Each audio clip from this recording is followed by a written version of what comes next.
how do you develop your mind to actually allow it to grow? Because if we don't allow our brains to go, oh, okay, this requires me to be able to grow as much as the business becomes to grow. I've seen people self-sabotage the process.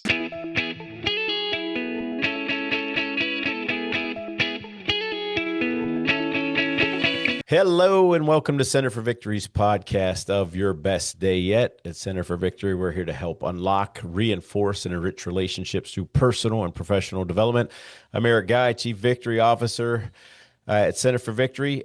Today with us is a fellow hockey fan, Doug C. Brown, not to be confused with any of the Brown hockey players out there.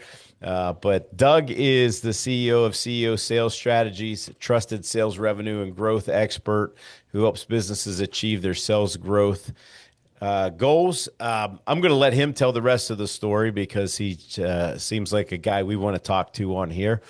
So, Doug, welcome to the show. And then can you fill us in? Yeah, Eric, thanks so much for having me here. I'm very grateful to be here. Love the name of the podcast, Your Best Day Yet. And well, kind of fill it in. I mean, I started working at the age of 3 for my dad's business. He owned an industrial machinery repair and service and sales company. And I loved it, man. It was awesome. I got to hang out with the adults. I got paid 25 cents a week so I could buy lots of candy. They brought me to the bars for like meetings. Was, I hear my mother was very pissed off, but I don't know. But I mean, it was, I loved it. And by the age of 5 to 6, we were selling. They were teaching us how to sell and do business and look at inventory. And all my brothers and I went through the same. I don't know if my dad, he died in his 70s, and I didn't have a chance to ask him whether or not he did that to teach us or he just wanted low cost labor. I'm not really sure, right? But it was a great lesson. And I went on to, since then, we're on a 37th company right now. My wife and I have, it's her business. I'm kind of the advisor to it. She started an insurance brokerage. And, so I've had all kinds of businesses from weird things like Christmas tree wholesale retailing to fisheries businesses to manufacturing type consultancies, all kinds of different things over the years. And I've worked literally with, I don't know how many, honestly, it's certainly hundreds of individual clients and collectively in groups, tens of thousands. So, now that I'm older, I've learned a few things. I still sometimes shake my head and go, "Why did you do that, Doug?" But you get a little wiser as you go along in the game. So, I think that's kind of the story of the business side. And yeah, I love hockey. Had some fun jobs, sold music equipment to the world's greatest bands. That was awesome. Right. I honestly, Eric, I just didn't know what the hell I wanted to do with my life. So I was just trying to figure it out. Yeah. And as I was figuring it out, I'd be like, oh, I can monetize this, and that's how the business has started. And it seems like you're still having fun. Am I correct in that assumption? I am. My grandfather said to me once, I was only in my, I don't know, maybe my late 20s. My grandfather was always making something. Like he would make things like he'd make windmills or something and stick them out on the yard and and he'd sell them. Right? They weren't much, like probably $10 or whatever, back then. And I one day went to him like, Grant, why do you do this stuff? Like, you're always down in a workshop, you're doing this. And I don't know why. He used to all my brothers and I were all called Boy. That was our name. I don't ever remember him. Maybe once he called me Doug. I don't know. But he looked at me and he said, "Boy, I want to tell you something." Now he's in his like late 80s at this point, almost 90s. And he said, "When you get older, you have something to do or you will damn well die." And I was like, okay, sir, got the message. Thank you very much. Right. And as I look back on that, Eric, and some of the other things, my mom used to say things like, wisdom is wasted on the aged and energy is wasted on the youth. When you're a teenager, you're like, just, you don't know what you're talking about. But as I get older, I realize these lessons now are very important. And Mm-hmm. I have no intention. I had a mentor, Richard Minervino. He's passed now, but he was worth like $350 million. And he used to just take me into his office and we'd sit there and we'd just talk, business. I think I reminded him of a young him. He was like 37 years older than I was. And he once said to me, he said, son, you're going to find me dead in this chair. Right. Because I asked him, I'm like, why don't you just go travel the world, do your thing? He's like, how many pair of shoes can you wear? Right. He was doing that type of thing. Uh-huh. So yeah, I don't have any intention to retire. I think I have, even in my, I don't know, my wife keeps telling me I have a 42 and a half year rolling contract. So I think I got to live right now till I'm 104 or something. so, so I'm going to honor that deal if I can. And I'll keep teaching people all the way along. That's awesome. Yeah. Um, I think your first kind of business was at the age of 13. Is that correct? No, no, my First first business loan. bank loan was at Okay. 13. Yeah. All right. My How did that first, happen? um, I was, again, I was just a weird kid. So I would always be down the banks and I would be, actually, this came from my dad. So my dad used to take me into these like meetings, right? And I'd be sitting like, we'd go into, I don't know, it was a place called Vaughn Corporation and they made like water heaters, right?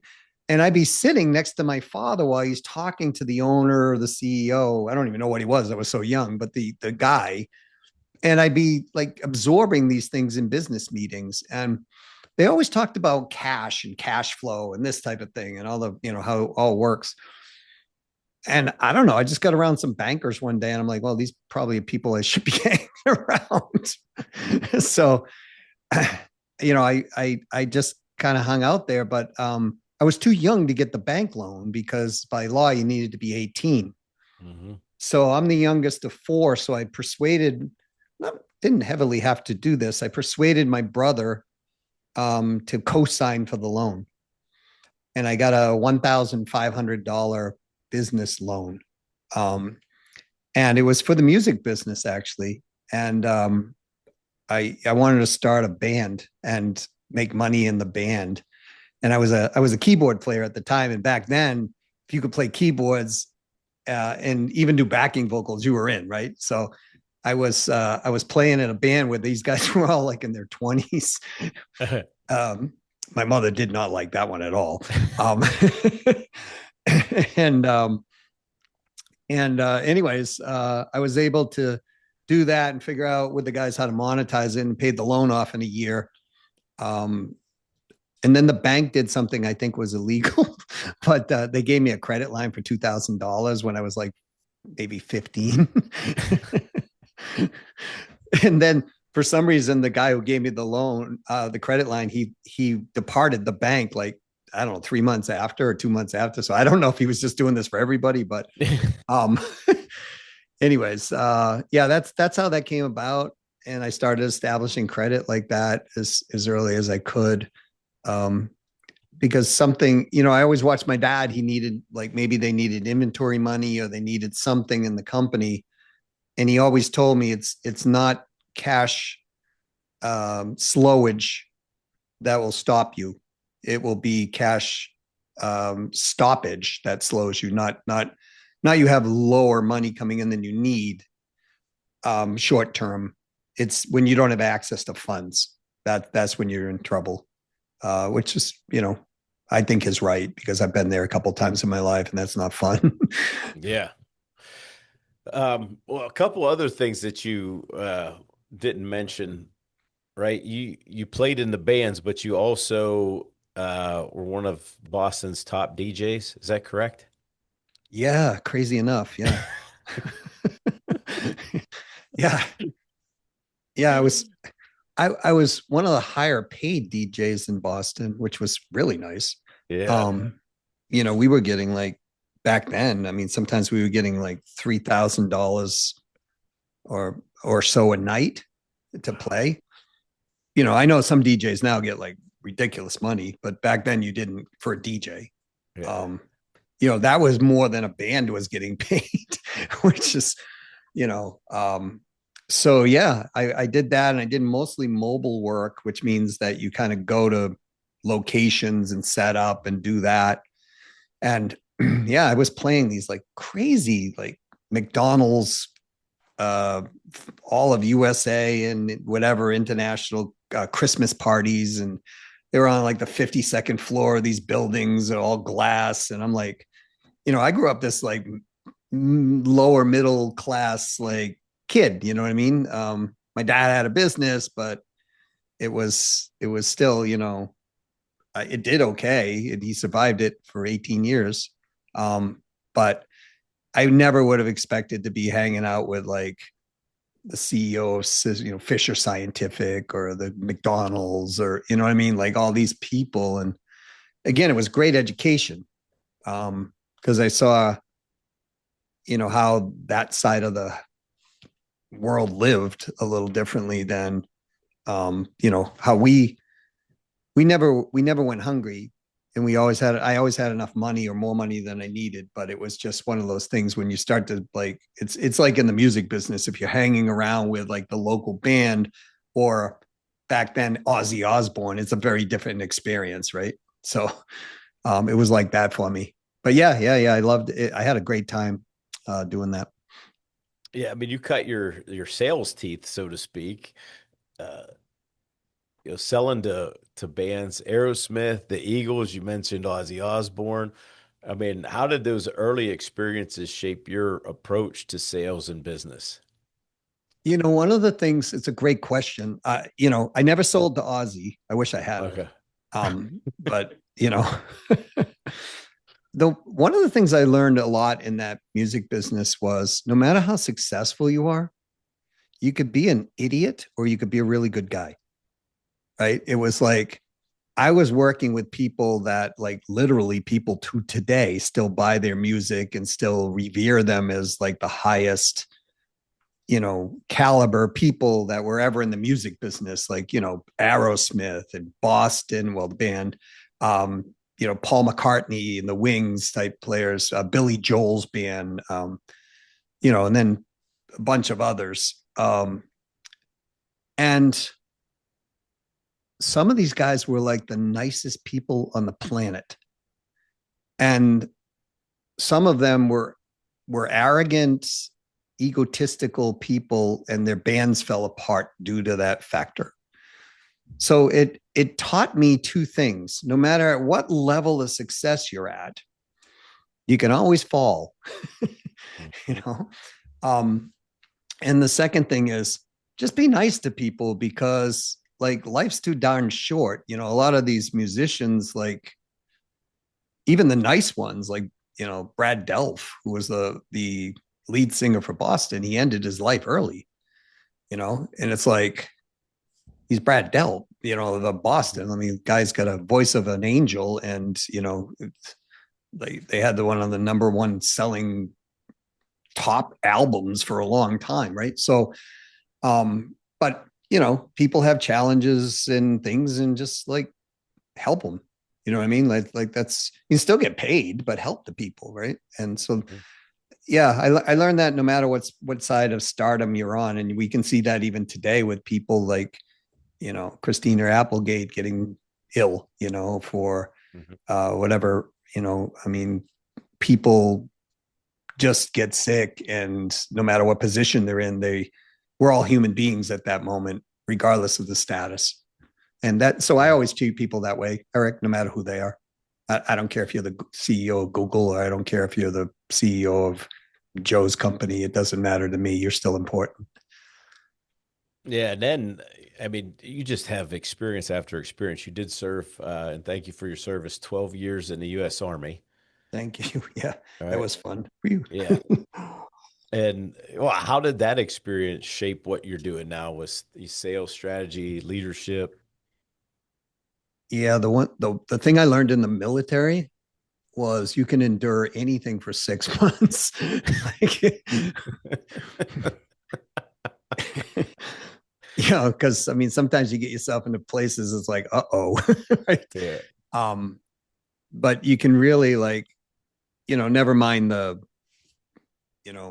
thank you to all you veterans and people who served as well. Some of us have been in different situations and, some of it's scary, right? Um, but also, some of it just plain out stinks. It's like, I remember one day we were caught in a field. They kind of dropped us and forgot us. And we were in this field for like, I don't know, maybe 3 days, and it was 18 below zero. And there was a 35-mile-an-hour wind. Um, you know, I you learn how to like survive in those type of things and endure, right? It wasn't 6 months, but it sure as hell felt like that. I can tell you that. Um, and then I think about all the folks that were in like Korea, in the Mhm. war. I mean, they were freezing, right? So it gives you perspective and a humility, um, and you can endure anything. So when you run into business challenges, which I have, we just ran into one recently. I always remind myself, it's like this too shall work its way out, and I thank Ted Turner for that one. From Ted Turner, TNT guy, right? Because one time we were losing like a massive amount of money to us in the company, and then I watched an interview with Ted Turner, and he was losing $20 million a day.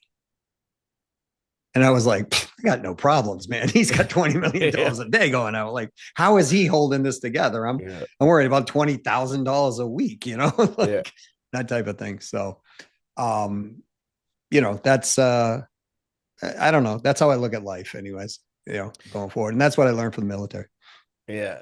And so I guess that brings us up to talking about what you do now with you know, your double your sales methodology has helped a lot of people Yes. grow, right? What are some of the key components of that, and what can be inspirational and practical for our audience to kind of take today? Because it's not just the reason that I wanted to go through all that, Doug, is because it's not just about sales. It's about just being, as you said, just a good person.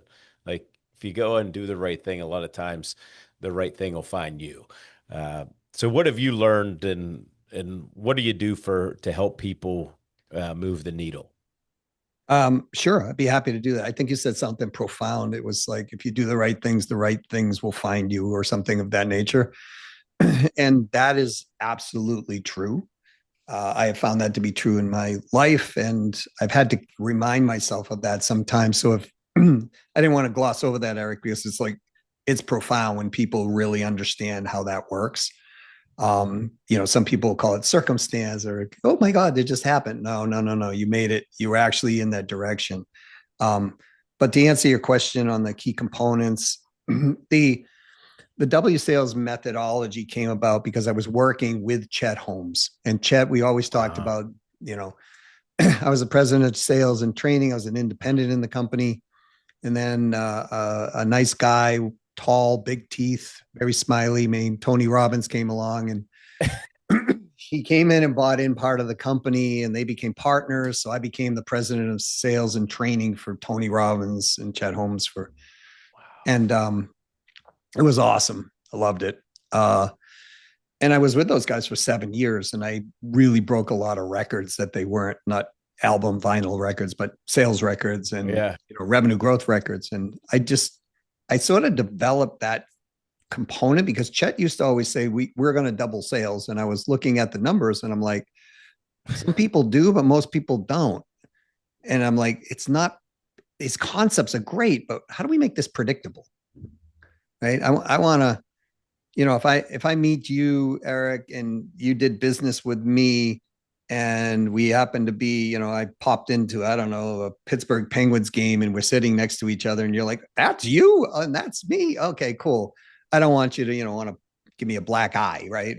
Like, um, it's, I want you to go, hey, I'm buying the beer, or whatever, right? So Mm-hmm. how do you make it predictable? So I stepped back and looked at all the companies I've ever worked with, all the companies collectively, and I said, what are the common threads to this thing? What are the common threads of the people who get there, and what are the common threads they're not? And here's what I knew: most people don't want to double their sales. They really don't. They like the idea. They just don't want to do the work that it Mm-hmm. requires. And that's okay, but they do want predictable growth, Mm-hmm. right? So, it's kind of like somebody who can, I don't know, run a 4 minute mile. They don't really want to run a 2 minute mile. It's kind of like that. but if they can shave time off their 4 minutes, they're just happy as can be. And if they can predictably do it, then that's wonderful. So I'll give you the key components to the process. It's number one is you've got to have a truthful goal. I don't mean a subjective goal. I mean an objective goal. So many people like, I want my business to go from 20 million to 40 million. And then you're like, okay, here's the plan. They're like, oh, no, no, no, that's really not the goal, And so the goal is what? Because once you know what that is, folks, you can mathematically dial it in. Mm-hmm. So that's the first step. Then once we understand what that is, then the next step is getting the ideal right fit buyers. So many people are actually working with so many people that they shouldn't be working with.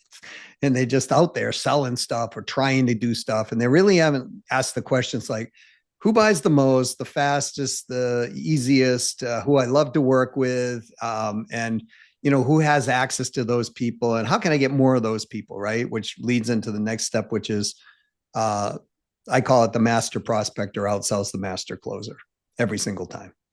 So, how do we get 6 new ways in your business working so that there are high performing activities bringing leads to you that are qualified because you know your ideal right fit buyer? And how do we get those automated if possible? Right? That's because you get leverage out of that process. Uh-huh. And of course, how do you convert the sale? Because a lot of people still, their messaging's off, right? So Mm-hmm. messaging follows through this whole thing, dialing in the ideal right fit buyer. And, it's, and when it's off, it's off, right? Because people aren't, they're not responding, they're not buying. So how do you get that conversational thing going? How do you increase transactional value, expand the sale?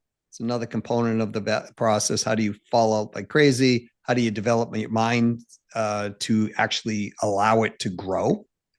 Because if we don't allow our brains to go, oh, okay, this requires me to be able to grow as much as the business becomes to grow. I've seen people self-sabotage the process. So it's kind of the process along there, but there's one other thing. You've got to measure all of the metrics and let the metrics tell you the story throughout each part of the process. So, for example, on the sales side, how many outreaches are we making? What's the connection rate? What's the response rate? What's the appointment ratio? What's the close percentage? What's the follow-up close percentage? What's the transactional value increase or expansion of sale through other people? Or, what are all these metrics that we need to measure, putting them in on each part of the process? And when you do that, it tells you the story, Eric, of what is working great and why, because you got to investigate.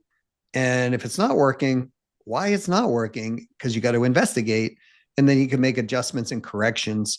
And over a period of time, that with the sales team will predictably grow the revenue. And then we look at other thing in the companies, like what are the easy pickings to get, like you said inspirational. Those of you who have been neglecting your client base, which is probably 90% of you, no hate mail, please. I've just seen the numbers.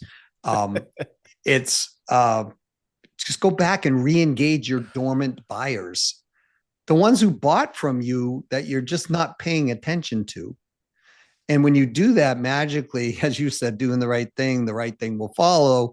You'll end up picking up some sales. So we look at where are the easy lifts in the company to be able to increase that predictably. And ultimately, what we do is we look at how to increase the revenue, lower the expense, improve the EBITDA margin, which improves the valuation of the company. So if somebody wants to sell it someday, instead of it maybe making whatever 2 million, it might be making 2.5 million. Well, if you get a 5x on that, that's another 2.5 million on the back end of the business.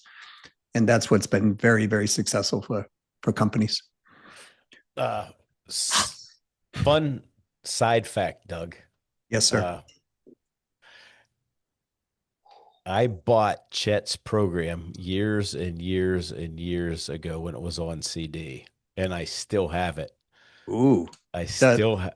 so did you get Karate Master meets Marketer, or did you get the Business Breakthroughs International one? Do you remember? I think it's 20. Was it 23 CDs? Yeah. So it was Yeah, just on CD then. yeah. I Yeah, that think was so. probably it was, so the three generations of that products. The first one, he worked with J. Conrad Levinson, Yeah, father of guerrilla marketing. yeah. And so that one was on audio. And then we did the next one, which was also on audio. And then when Would Tony came in, we redid it all on DVD. It was like 30 something DVDs or whatever. Yeah, Um, that may be the one I have that have both. okay. Yeah. Yeah, yeah. Yeah. There was a lot of content in that. I mean, did you get the workbooks and all the other stuff with it? Yeah. Yeah, I mean, I still the time management form that he shared in there. I still like that's what I use today. Yep. I was like, it's like if that's the only thing I got, like it just had me effectively manage my time. And still to this day, people laugh at me because I carry around this piece of paper, but it keeps me on It track and works. helps me manage my energy. it, Yeah, and it's like, it works. God, like Chet, you're brilliant. Like, Yeah, so Chet was really big on gotta minute meetings, like reducing yep, gotta minute meetings throughout yep, the yes, process. And but numerically, again, I'm a metrics guy, right? yeah, Numerically, if you get 6 interruptions a day, it costs you about 15 minutes per interruption. yeah. And people don't think about this because you're working on a task. So now you got to get back into the task. You have the downside of the task. Statistically, is 15 minutes. So 6 interruptions a day equals 6 weeks lost of productivity over a year. And so to Chet's credit and what you're saying, Eric, I mean, think what you can do with 6 weeks. I had a CEO. He was doing, I think it was somewhere. I can't remember exact revenue. I coached him. He was doing somewhere like 60 million or something, and he was making coffee every day for the company, but he was going out and getting the coffee like at a Starbucks or whatever. It was taking him like an hour a day. And I monetized that out to like he was losing like $1.5 million a year or something, to go get coffee when we could be in CEO meetings. And he's like, what do I do? I'm like, he's like, I like doing this. I'm like, you make the decision. Like, it's up to you. You're telling me you want to grow your Yeah. company. And we monetized all these other things. I'm like, you could hire 2 full-time assistants and be $1 million profitable, with all this stuff. And so he ended up not doing the coffee anymore. And he ended up growing his business just from that got meeting thing, that you're talking about, in the time management sheet. So yeah, works. Yeah, Stuff works. absolute genius. Well, I could talk to you forever. Um, I guess we'll have to have you back on. Oh, I feel I'd be like we're grateful. Thank you. I feel like we're just digging into this and but how do people find you just before we forget? Like how do we get in touch with you? Because I think our folks will find you inspirational and they usually dig into those kind of folks.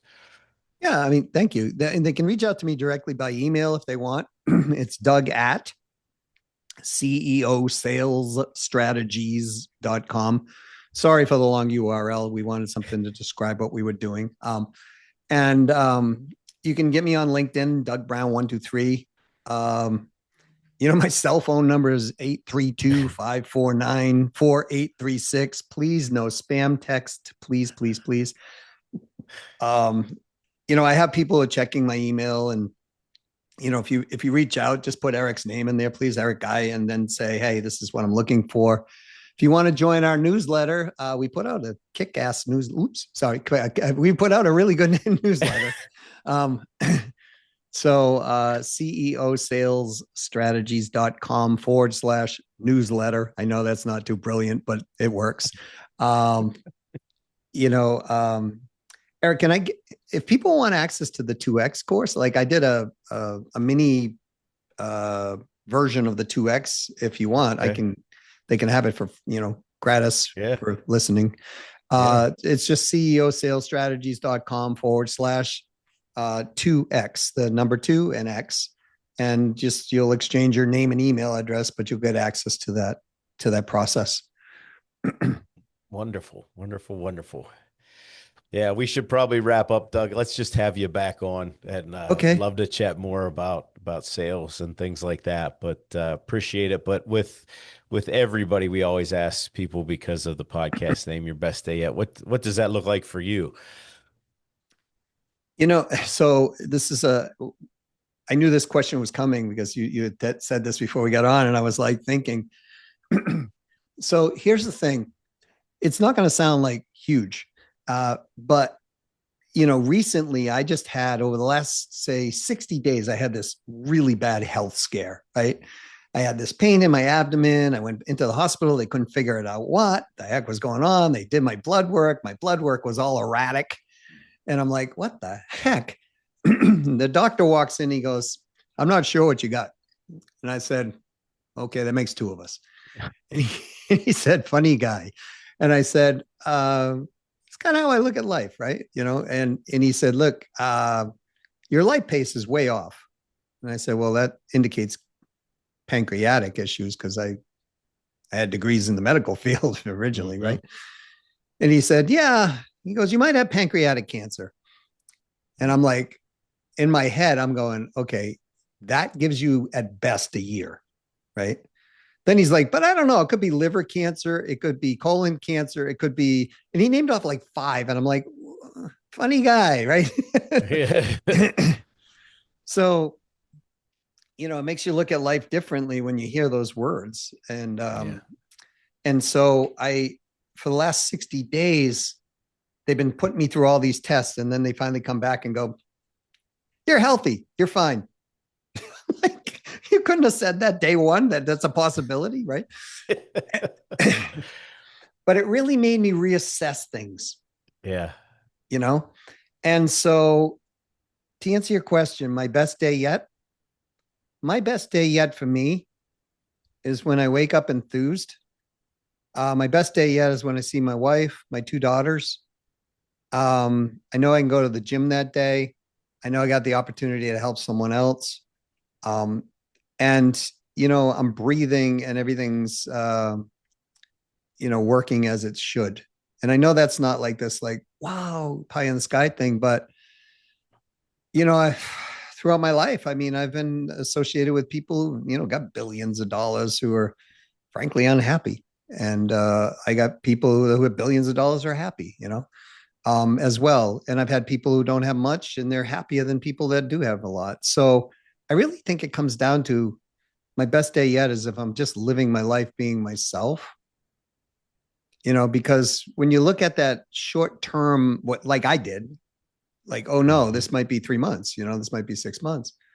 It really starts putting things into perspective. And, things there's a song, it was a country song. I don't know who did, Tim McGraw, I think, live like you're dying or something like Yeah. that. Tim McGraw about his dad. Yeah.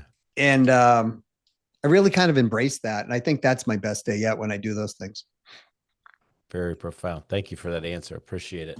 You're welcome. Well, we'll definitely have you back on, sir. This was a absolute joy to talk to you and talk that. We didn't get into really that much sales stuff, so but what you shared was absolutely inspiring and worthwhile to have people, kind of pull out a couple of nuggets and start doing them. So I thank you for that. You're welcome. Thank you for having me here. Yes, sir. And that's all for today, folks. Want more information, you can get us at centerforvictory.com. And just remember, wherever you're at, whatever you're doing, make this your best day yet.